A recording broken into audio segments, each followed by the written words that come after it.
Bismillahirrahmanirrahim. Assalamu alaikum. I am Subhan presenting my 20th lecture part 2 of class 4th from Oxford Progressive English.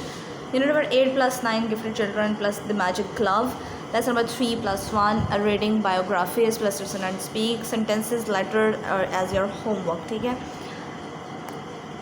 Here is your book title page.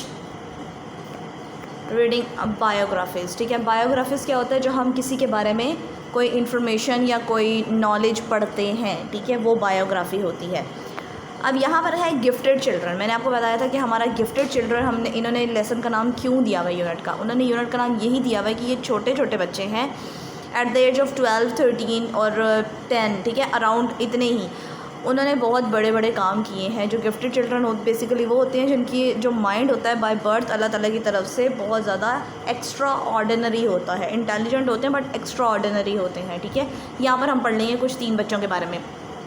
First of all young talents. ठीक है, young talents में कौन आता है? At the age of 11 Salem Saleh showed that he was one of the best young chess player in the world. उसने शो किया कि सबसे बेहतरीन चेस प्लेयर, आपको पता है चेस सबसे मुश्किल गेम होती है, ठीक है, और लेकिन वो चैम्पियन रहा है उसका, ठीक है, वर्ल्ड चैम्पियन रहा है उसका. इन 2005 में ही वॉन द यूएई बोलते हैं उधर अरब एमिरेट्स, ठीक है, उसकी यूनाइटेड अरब एमिरेट्स दुबई को बोलते हैं.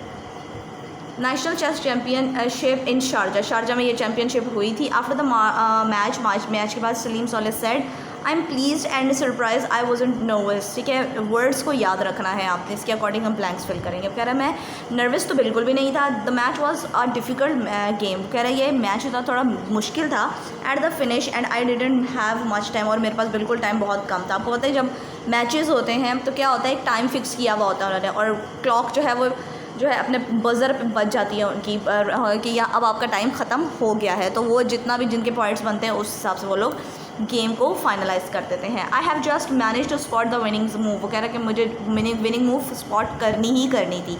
Underline this line. ठीक है, लाइन्स भी अंडरलाइन करते जाओगे जो जो यहाँ पर हुई हुई हैं. Salem started playing chess at the age of 5 years की एज पे उसने स्टार्ट कर दी थी क्या करना, गेमिंग स्टार्ट कर दी थी. ये चेस प्लेइंग स्टार्ट कर दी थी. आपको पता है 5 ईयर्स के बच्चे कोई खेल सकते हैं इस तरह से? नहीं खेल सकते. तो ये गिफ्टेड चिल्ड्रन इसीलिए कहा गया है, इनके माइंड्स जो होते हैं वो एक्स्ट्रा ऑर्डिनरी होते हैं. When he asked his father to explain the rules to him, उसने फादर से कहा कि मुझे ये रूल समझा दें. एंड और लेटर 1 घंटे के बाद ही understood all the rules, beat his father in his first game. और उसने अपने फादर से ही सीख के उन्हें पहली गेम में हरा दिया, बीट कर दिया, हरा दिया. सलीम ने कहा I haven't played with him for so long, he is not very good. कह रहा है मैं इनके साथ ज़्यादा नहीं खेलता क्योंकि वो इतना अच्छा नहीं खेलते. Salem like most 11 years old boys love football and playing computer games. Favourite subject at school is math. He studies chess moves for an hour every day. वो कह रहे हैं कि वो दूसरे लड़कों के साथ मतलब उसके अपने एज ग्रुप के साथ भी वैसे ही था. मीन्स उसको और भी चीज़ें करना पसंद थी अपने जैसे उसके 11 साल के बच्चे करते हैं, फुटबॉल खेलते हैं, प्लेइंग गेम्स खेलते हैं, और लेकिन वो हर रोज़ आधा घंटा जो है वो अपने चेस को ज़रूर देता था ताकि वो अच्छी अच्छी मूव्स सीख सके. अब यहाँ पर है Jennifer Pike. Don't do pronunciation mistakes. Jennifer Pike, ठीक है, जेनिफर पाइक कौन थी? Let's read about her. Jennifer Pike plays the violin in 2002 में वायलिन बजाती थी वो. ठीक है, वायलिन आपने पता होगा आपको क्या होता है. वायलिन बजाती थी, एक प्लेइंग इंस्ट्रूमेंट है. व्हेन शी वाज 12, जब वो 12 साल की थी, she was first prize in upper competition for young musician in Britain बोलते हैं लंदन को. लंदन में उसका पहला उसने प्राइज़ जो था वो लिया था, जीता था जब वो 12 साल की थी. The other players in the final competition was age 19-20. जब के बहुत सारे जो प्लेयर्स थे वो 19 की एज के और 20 की एज के थे, जबकि ये सबसे छोटी थी और इसने जीत लिया था. I feel I am in a sort of dream, she said after the result I was announce. कह रही कि मुझे ऐसा लगा था मैं ख्वाब देख रही हूँ जब रिजल्ट उन्होंने सुनाया कि मैं जीत गई हूँ. अच्छा, आगे वो क्या कह रहे हैं. Jennifer started playing the violin before she was 5. ठीक है, जब वो 5 साल से भी छोटी थी तब से वो अपना वायलिन बजा रही थी. Her father taught music at the school for teen age musician. जब उसके फादर जो हैं वो टीनेजर्स को म्यूज़िक सिखाते थे, उनका एक स्कूल था. आपको पता है ना बाहर के कंट्रीज़ में ये म्यूज़िक प्रॉपरली सिखाया जाता है. We could see that she wasn't afraid of playing. हमने शी वो has a gift for music. He said Jennifer later become a student at the same school. उसके फादर ने बताया कि हमने हमेशा देखा वो बिल्कुल नहीं डरती थी बजाना, वायलिन बजाने थे वो हमेशा बहुत अच्छे से बजा लेती थी और उसको बहुत गिफ्ट था गॉड की तरफ से, अल्लाह की तरफ से, कि वो म्यूज़िक अच्छा बजा लेती थी। तो उसी स्कूल में फिर उसने एडमिशन लिया था लेटर बाद में।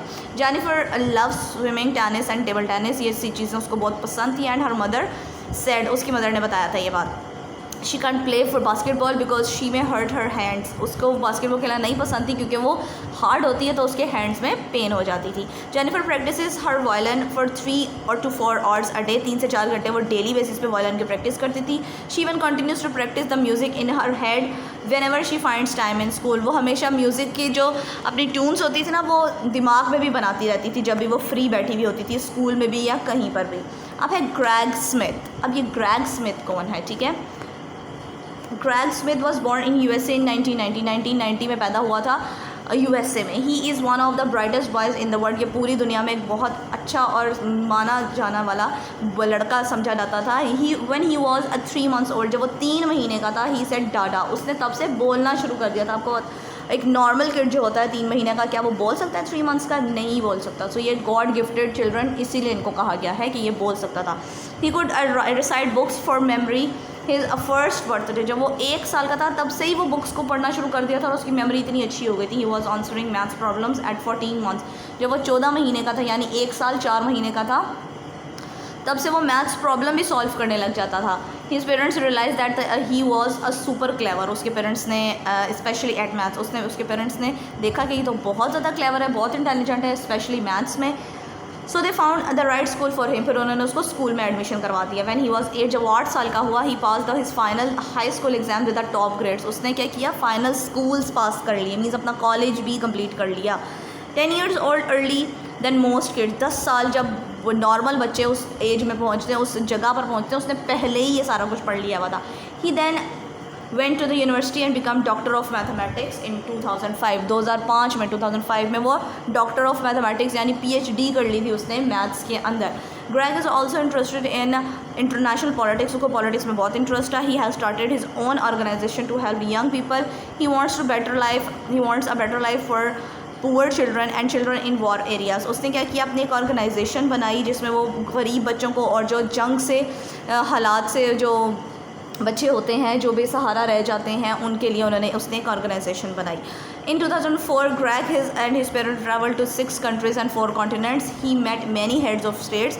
आई want to live my life helping others, Greg ने कहा कि मैं जो हूँ लोगों की मदद करने के लिए जो हूँ वो ज़िंदगी गुजारना चाहता हूँ अपनी। 2004 में ग्रेग ने और उसके पेरेंट्स ने 6 countries और 4 continents पे सफ़र किया और हेड ऑफ़ स्टेट्स बोलते हैं प्रेसिडेंट्स, वो बहुत सारे प्रेसिडेंट से भी मिला। अब यहाँ पर हम देख लेते हैं टेक्स्ट के अकॉर्डिंग हम बता देंगे टेक्स्ट 1, टेक्स्ट 2, टेक्स्ट 3 किससे मिलता जुलता है। Choose a title for each, making a difference, ठीक है। दूसरे बच्चों से और नॉर्मल बच्चों से क्या डिफरेंस था उसका, टेक्स्ट 3, क्योंकि 8 साल की उम्र में वो सारा काम कर चुका था, पढ़ चुका था, और जबकि बाकी एज के बच्चे बाद में करते थे। आई नो द मूव्स, किसको अपनी मूव्स का पता था कि मैंने कौन सी चाल चलनी है चेस के अंदर। सो 1 सलीम साले को पता था। फिडलिंग जीनियस 2 कि वो बहुत अच्छा बजाती थी क्या, वायलिन। अब क्वेश्चन आंसर्स हम इसके ऊपर ही सॉल्व कर लेंगे। फर्स्ट आपने मार्जिन ड्रॉ करने हैं। Who likes playing tennis, Jennifer Pike को पसंद था। Who was good at maths before the age of 4, कौन मैथ्स की प्रॉब्लम सॉल्व कर सकता था, Greg Smith. Who could speak when very young, Greg Smith जो था वो सबसे पहले बोलना शुरू कर दिया था। Who starting playing the violin before the age of 5, violin कौन बजाती थी, जेनिफर पाइक बजाती थी। Who enjoyed playing football at the age of 11, football किसको पसंद थी, सलीम साले को पसंद थी। Who won a competition at the age of 12, 12 साल की उम्र में किसने कंपटीशन जीता था, जेनिफर पाइक ने जीता था ब्रिटेन में। Who has to be careful for her hands, अपने हाथों के लिए कौन ज़्यादा केयरफुल थी, जेनिफर पाइक थी। अब यहाँ पर हमने एक्सरसाइज 1 के अकॉर्डिंग सॉल्व कर लेनी है blanks. He wasn't nervous before the match, he was very relax, वो नर्वस बिल्कुल भी नहीं था। सलीम साले नर्वस नहीं था और वो बहुत रिलैक्स था। Ayesha managed to beat the other girl, it wasn't easy but she succeeded, manage उसने अपनी मूव को मैनेज कर लिया और ईजी नहीं था लेकिन वो जीत गई। I studied the problem but I couldn't spot the answer, कह रहे मैंने प्रॉब्लम पढ़ी है लेकिन मैं अपना आंसर स्पॉट यानी सही करने में नाकाम हो गई या हो गया। He has a gift for languages, he has learn 3 already, उसके गिफ्ट है कि वो लैंग्वेजेस पढ़ सकता है या पढ़ सकती है, उसने 3 ऑलरेडी सीख ली हैं। He fell off the wall and hurt his foot, और वो वॉल से नीचे गिर गया है और उसके पाँव पर चोट लग गई है। She is the brightest child in our class, she always gets top marks, वो हमारी क्लास के सबसे अच्छी और वेल नॉन बच्ची है जो हमेशा टॉप मार्क्स लेती है। He has a good memory, उसकी मेमोरी याददाश्त बहुत अच्छी है। ही कैन रिमेंबर एवरीथिंग, उसको हर चीज़ याद रहती है। I am omitting lesson number 4 and 5 because it's not included in your syllabus. ठीक है, आपके सिलेबस में नहीं है, सो मैंने नहीं करवाया। Moving to our new unit number 9, the magic glove. Magic glove में क्या है? It's about the magic glove. आगे हम रीडिंग में पढ़ेंगे मैजिक ग्लव किसके पास था और उसने क्या क्या काम किए थे यहाँ पे। Look at this first, read the dialogues. Dan है, डैन कह रहे हैं what are you talking about, आप किसके बारे में बात कर रहे हैं? मम बात कर रही हैं। We are making plans for tomorrow, हम टुमारो के लिए प्लान्स कर रहे हैं। अब यहाँ पर वो फैमिली प्लानिंग कर रहे हैं, like picnic plan, family picnic planning कर रहे हैं। तो ओके, जाने के लिए कि कहाँ पर हम जाएं। ठीक है, फैमिली प्लानिंग, इसलिए मैंने ये वर्ड यूज़ किया कि पिकनिक की प्लान कर रहे हैं। That we are planning to go to the hills for day, हम डे के लिए प्लान कर रहे हैं कि हिल्स में जाएं, पहाड़ों में जाएं। पूरी फैमिली बैठ के अब डिसाइड कर रही है, जैसे हम आप लोग भी करते हो वीकेंड पे प्लान करते हो कि हमने कहाँ पर जाना है। Emma, can't we go to seaside then we go for swimming, कह रही है क्या हम सी साइड पर नहीं जा सकते कि हम स्विमिंग कर सकें? Dad, the sea is far from the far away, कह रहे हैं कि जो सी है वो बहुत दूर साइड पर है। Dan, but Bright North is not, we could go there. Underline the word Bright North, ये ब्राइट नॉर्थ वर्ड याद रखना है आपने। ठीक है, वो कह रहे हैं कि क्या ब्राइट नॉर्थ नहीं जा सकते हम? ब्राइट नॉर्थ तो हमारे घर के पास है। शानदार, येस, हाँ, why don't we go to Bright North, वो कह रहे हैं ठीक है, हम क्यों ब्राइट नॉर्थ नहीं जा सकते? Dad, then yes, let's go to the country park near Bright North and do some boating, कह रहे ठीक है हम वहाँ पर चलते हैं ब्राइट नॉर्थ पार्क में, और वहाँ पर भी बोटिंग का हमारे पास सिस्टम होगा तो हम वहाँ पर बोटिंग कर लेंगे। Dad, we could do some shopping on the way, कह रहे हैं ठीक है हम कुछ ख़रीदारी भी कर लेंगे रास्ते में जाने के लिए, कुछ खाने पीने के लिए जो है वो।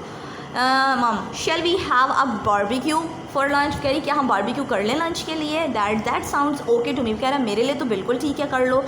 What else do we need, इसके अलावा हमें क्या क्या चाहिए होगा? Hmm, food, water, cold drinks and something to play with, कह रही फूड, कोल्ड ड्रिंक, ये सारी चीज़ें चाहिए होंगी और कुछ खेलने के लिए भी चाहिए होगा जो बच्चे खेल पाएँ, जिससे जैसे आप लोग भी लेकर जाते हो, कोई टेनिस ले जाता है अपना, कोई फुटबॉल ले जाते हो, क्रिकेट ले जाते हो कहीं पर भी पार्क में। डैड क्या कह रहे हैं? What time shall we set off in the morning, कह रहे हैं हम सुबह कितने बजे निकलें यहाँ से? Let's leave at 9 then we can have a long day there, कह रहे हैं ठीक है 9 बजे निकल जाएंगे ताकि हम पूरा दिन आराम से वहाँ गुजार सकें। Dad, okay, at 9 o'clock we will be off, कह रहे हैं ठीक है 9 बजे हम यहाँ से चले जाएंगे। Question answers we will do on the next lecture, ठीक है, हम नेक्स्ट लेक्चर में क्वेश्चन आंसर्स करेंगे। ये क्वेश्चन आंसर्स इन्हीं रीडिंग में से होते हैं हमारे। Moving to the next, it's your homework. ठीक है, होमवर्क आपका है unit number 8, gifted children, lesson number 2। मैंने आपको बताया था sporty, artistic, athletic, musical and funny, ये वर्ड्स थे हमारे पास, थे ना हमारे पास, ये एडजेक्टिव वर्ड्स थे, इनके अकॉर्डिंग हमने सेंटेंसेस बनाने थे। क्वेश्चन नंबर 3 है ये आपका, इसको हमने सेंटेंसेस की फॉर्म में लिख लिया, मींस ब्लैंक्स की फॉर्म में लिख लिया। ठीक हो गया। नेक्स्ट हमारे पास है, आपके पास लेटर था, letter to your uncle thanking him for the birthday gift. आपके अंकल ने आपको बर्थडे गिफ्ट भेजा है तो आपने उनको जो है वो क्या करना है, थैंक्स बोलना है। उसी तरह पैटर्न लिखेंगे डियर अंकल तक आप, वैसे ही यहाँ पर आपका वही आएगा जो आपकी डेट पे रिसीव होगा। You have send me a gift of wrist watch on my birthday. अब यहाँ पर बॉयज़ हैं तो रिस्ट वॉच यूज़ कर लें, गर्ल्स डॉल यूज़ कर लें, या कोई भी गिफ्ट आपको जो पसंद है वो यूज़ कर सकते हो। It is a beautiful gift, ये बहुत अच्छा गिफ्ट है। अब आपको पूरा लेटर चेंज करना पड़ेगा इसके लिए। I am very happy to receive it, मुझे बहुत खुशी है इसको रिसीव करने पे। यहाँ तक बिल्कुल ठीक है। It will make me punctual, अब ये तो रिस्ट वॉच का है तो ये तो आपको पंक्चुअल बनाएगी। Thank you very much for this lovely gift, आपको बहुत शुक्रिया ये लवली गिफ्ट भेजने के लिए। योर लविंग नेफ्यू, अब लड़के जो हैं, बॉयज़ जो हैं वो नेफ्यू यूज़ करेंगे, गर्ल्स नीस यूज़ करेंगी, NEICE, नीस। ठीक है, और नीचे अपना नाम लिख दोगे आप। ठीक हो गया, ये आप यहाँ पर कर लोगे। Thank you so much.